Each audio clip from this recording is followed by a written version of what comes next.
spektakuler kita yang sangat populer di antara politisi DPRD Provinsi Jawa Barat, Bapak Ono Surono. Saya sudah tahu Pak Ono kontrak-kontrak medianya sudah banyak nanti ke depan.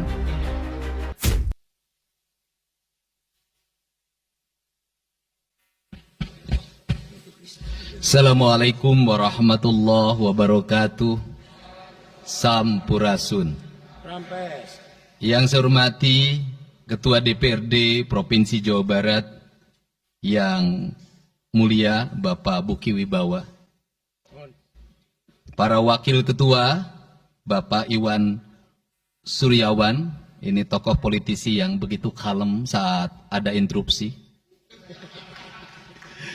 Bapak MK Iswara, ini politisi yang tampan selamanya tapi tidak pernah nakal. Dan tokoh spektakuler kita yang sangat populer di antara politisi DPRD Provinsi Jawa Barat, Bapak Ono Surono. Saya sudah tahu Pak Ono kontrak-kontrak medianya sudah banyak nanti ke depan. Kemudian juga Bapak ini sebentar lagi akan berangkat haji, Bapak Kiai Haji Acep Jamaluddin. Terima kasih. Seluruh anggota DPRD Provinsi Jawa Barat, para ketua fraksi, para ketua komisi, dan saya mengucapkan terima kasih atas berbagai otokritik yang dilakukan, baik secara langsung maupun lewat media, baik media massa maupun media elektronik. Dan itu menunjukkan bahwa di Provinsi Jawa Barat ada terjadi dinamika politik yang luar biasa. Semua orang memiliki concern pada hal yang menjadi tujuan kita, mewujudkan Jawa Barat istimewa dengan berbagai cara. Tugas DPR adalah bicara, itulah tugas DPR. Jadi kalau tidak bicara, mungkin DPRD dianggap tidak ada. Saya ucapkan terima kasih atas otokritiknya. Sekretaris Daerah Provinsi Jawa Barat, kemudian yang mewakili Pangdam 3 Siliwangi, yang mewakili Kapolda Jabar, yang mewakili Kejaksaan Tinggi Jawa Barat, dan untuk khusus untuk Kejaksaan Tinggi Jawa Barat, saya sampaikan ucapan terima kasih, rasa hormat yang tinggi kepada Kejaksaan Agung Republik Indonesia atas tindakannya melakukan penahanan dan mentersangkakan Direktur Utama PT Sritek dan salah satu mantan pejabat BJB yang sudah resign atas kasus dugaan penyimpangan kredit, yaitu menyampaikan kredit ke Bank Jabar, mudah-mudahan tidak salah, kalau salah dikoreksi, sekitar 600 miliar rupiah tanpa agunan yang memadai. Dan ini langkah taktis, dan pemerintah Provinsi Jawa Barat melalui RUPS-nya sudah melakukan koreksi dan perubahan secara total sehingga peristiwa ini tidak akan mempengaruhi kinerja BJB. Saya ucapkan terima kasih. Dan semoga peristiwa ini tidak terjadi lagi di masa yang akan datang. Kemudian yang hormati para staf ahli, para asisten, para kepala perangkat daerah Provinsi Jawa Barat. Yang pertama, forum ini adalah forum kebahagiaan. Ada yang berbahagia hari ini, yaitu seluruh warga Jawa Barat, di mana kita bisa menyelesaikan dua agenda, yaitu agenda pengesahan raperda tentang investasi dan agenda tentang pengesahan hasil dari LKPJ. Seluruh rakyat Jawa Barat bergembira karena rencana kita dalam melaksanakan pembangunan akan berjalan dengan cepat. Tetapi barangkali para media sangat kecewa. Karena hari ini tidak kejutan-kejutan lagi sehingga viewernya mungkin agak menurun hari ini. Tetapi kita harus berkorban demi kepentingan rakyat Jawa Barat. Kita kesampingkan viewer, kita kesampingkan komen, kita utamakan kepentingan rakyat Jawa Barat. Sebenarnya konsep pidatonya sudah ada, tetapi saya mencoba menyatukannya.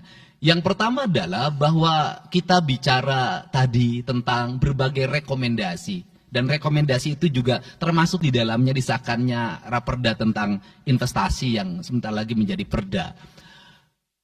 Apa sih yang menjadi rekomendasi? Rekomendasi pertama adalah angka kemiskinan yang masih tinggi di Jawa Barat. Tetapi saya usul pada Pak Ketua, ke depan kalau LKPJ sebaiknya para bupati wali kota diundang di seluruh Jawa Barat. Karena Jawa Barat itu pertanggungjawabannya bukan di OPD Jawa Barat.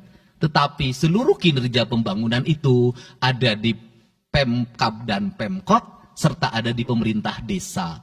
Jawa Barat tidak memiliki rakyat yang terkelola secara langsung karena seluruh pengelolaannya ada di pemerintah kabupaten kota dan pemerintahan desa. Dan saya mohon nanti dipaparkan kemiskinan yang paling tinggi dalam perspektif BPS, dalam perspektif LKPJ dan analisisnya itu di kabupaten mana, bila perlu sampai di desa mana.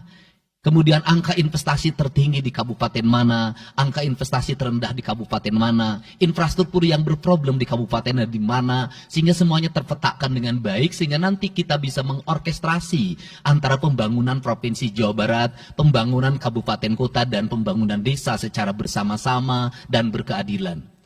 Kemudian yang kedua, bahwa investasi ini menjadi aspek yang utama dalam kinerja pembangunan Provinsi Jawa Barat hari ini. Kenapa? Karena satu, angka kemiskinan kita masih tinggi. Kemudian angka kemiskinan yang tinggi di Indonesia sebenarnya juga dipengaruhi oleh jumlah penduduk yang tinggi. Sehingga persentase kecil menurut Jawa Barat, tetapi menurut nasional menjadi besar. Keberhasilan Indonesia sangat tergantung terhadap kinerja pemerintah Provinsi Jawa Barat, pemerintah kabupaten kota, dan pemerintahan desa. Yang kedua adalah pendidikan. Yang ketiga adalah infrastruktur. Yang keempat, kesehatan. Yang kelima, pengendalian penduduk. Yang keenam adalah pengendalian lingkungan. Kemudian yang ketujuh adalah belanja pemerintah yang masih besar. Belanja tidak langsungnya, yaitu belanja untuk kepentingan pegawai. Yang kedelapan adalah pengelolaan aset. Seluruh rangkaian yang menjadi rekomendasi ini adalah tugas kami untuk meneruskan rekomendasinya. Tetapi yakinlah bahwa apa yang kami lakukan selama ini, langkah-langkah yang seringkali kontroversi, langkah-langkah yang seringkali dianggap one man show, langkah-langkah yang seringkali dianggap terlalu sendiri dan terlalu konten, sesungguhnya adalah langkah-langkah menyelesaikan ini semua. Saya memberikan contoh. Kalau saya melakukan operasi terhadap penutupan galian C, penutupan areal-areal pelanggaran terhadap lingkungan, kalau saya mengkoordinasikan terlebih dahulu dengan jajaran saya, bisa jadi operasi saya gagal. Kenapa? Karena begitu rapat, besoknya penambangnya sudah tahu apa yang akan kami lakukan. Sehingga kejutan-kejutan itu dilakukan untuk memberikan efek kejut. Dari efek kejut itu melahirkan viral. Dari viral itu melahirkan atensi. Yang pada akhirnya hari ini Jawa Barat seluruh penambangan liar bisa diselesaikan secara hukum dan Kapolda memberi atensi yang sangat tinggi. Hari ini Jaksa Agung memberikan perintah kepada Kejaksaan Tinggi untuk melakukan proses pidana bagi siapapun yang melakukan pelanggaran lingkungan dan memberikan kerugian bagi kepentingan masyarakat. Yang kedua, saya sampaikan juga mengenai bagaimana melakukan penanganan terhadap berbagai problem lingkungan yang terjadi. Nilai tukar petani yang menurun. Kemudian musibah bencana alam yang tidak berhenti. Perlu kami sampaikan bahwa Gubernur Jawa Barat sudah mengeluarkan peraturan gubernur yang melarang alih fungsi lahan, yaitu larangan alih fungsi hutan, larangan alih fungsi areal perkebunan, larangan alih fungsi sumber-sumber pengairan, larangan air fungsi daerah airan sungai, dan larangan alih fungsi pesawahan. Yang itu harus segera ditindaklanjuti oleh kabupaten kota dengan melakukan evaluasi tata ruang secara menyeluruh. Karena inilah jalan yang terbaik apabila kita ingin melakukan perubahan lingkungan di Jawa Barat. Kemudian, masih bicara kemiskinan hubungannya dengan pendidikan. Saya sampaikan bahwa problem kita saat ini, saat pemerintah menggratiskan sekolah sampai SMA, swasta masih bayar. Maka gratis itu tidak punya makna. Saya tadi di jalan itu bertemu dengan orangnya menangis di depan saya karena seragamnya tidak bisa terbayar. Saya katakan harga seragam berapa? 1,5 juta. Saya balik, jajan anak ibu berapa? Sehari 20.000. Apa sih yang terjadi? Yang harus diperbaiki bukan hanya pemerintah, tapi juga masyarakat harus diperbaiki. Apa yang harus diperbaiki? Ke sekolahnya harus selalu gratis, tapi biaya konsumsi anaknya selalu diikuti. Apa artinya gratis? kalau bekal ke sekolah 50.000 per hari. Negara mengeluarkan biaya, tapi orang tua mengeluarkan biaya. Maka kami sudah mengeluarkan surat edaran. Yang surat edaran itu sesungguhnya sebagai upaya sistematik dan menyeluruh sampai tingkat pendidikan dasar, walaupun itu bukan kewenangan gubernur. Tetapi dari sisi surat edaran gubernur bisa dijadikan landasan bagi para bupati dan wali kota membuat surat edaran yang sama. Apa sesungguhnya yang menjadi alam pikiran saya? Alam pikiran saya, kemiskinan terjadi bukan hanya pada persoalan menurunnya pendapatan, tetapi kemiskinan terjadi yang paling besar adalah karena meningkatnya biaya hidup. Biaya hidup yang tinggi misalnya di sekolah, biaya studi tour, biaya perpisahan, biaya outing kelas, dan berbagai biaya wisudaan, itu adalah biaya yang tinggi dalam pendidikan. Untuk itu, apa yang dilakukan oleh orang tua ketika membelanjakan untuk kepentingan itu? Mereka pinjam bank emok, mereka pinjam bank keliling, mereka pinjam bank pinjol, mereka pinjam NBK, dan mereka pinjam bank Pancasila. Menghentikan ini sesungguhnya, saya lagi menghentikan mereka tradisi meminjam uang dalam keadaan terdesak pada para rentenir. Dan ini strategi untuk menurunkan kemiskinan. Kemudian yang berikutnya adalah perhatian ketika rakyat sakit. Maka pemerintah harus cepat hadir menangani. Kenapa? Karena orang bisa jatuh miskin ke dalam jurang yang lebih dalam. Manakala dia sakit tidak ada yang mengobati, BPJS-nya tidak mampu mengcover, biaya untuk ngontrak selama dirawat di Hasan Sadikin tidak punya, biaya untuk makan untuk keseharian tidak ada, sedangkan tulang punggungnya berhenti karena sakit. Ini juga menyebabkan kemiskinan. Kemudian yang berikutnya, kemiskinan terjadi karena rusaknya sumber daya alam, air yang hilang, sumber penghidupan yang hilang, sumber energi yang hilang, sumber protein yang hilang, sumber kalori yang hilang di lingkungan berupa kerusakan lingkungan, itu akan melahirkan kemiskinan. Maka alam yang tertata sesungguhnya adalah bagian dari upaya untuk menjaga kemiskinan. Kemudian yang berikutnya adalah belanja infrastruktur yang harus meningkat, dan itu di belanja sekarang kita sudah melihat. Itu adalah bagian dari menyelesaikan problem kemiskinan. Konektivitas infrastruktur sangat penting dalam menumbuhkan ekonomi, tetapi di balik itu kebudayaan rakyat tidak boleh diberubah. Kenapa? Infrastruktur baik bisa jadi tanahnya dijual karena mahal, pada akhirnya menjadi miskin kembali. Infrastruktur harus seiring dan sejalan dengan kerangka berpikir publik yang mengerti akan hak atas tanah. Kemudian yang berikutnya adalah pengendalian penduduk. Booming penduduk di Jawa Barat relatif besar.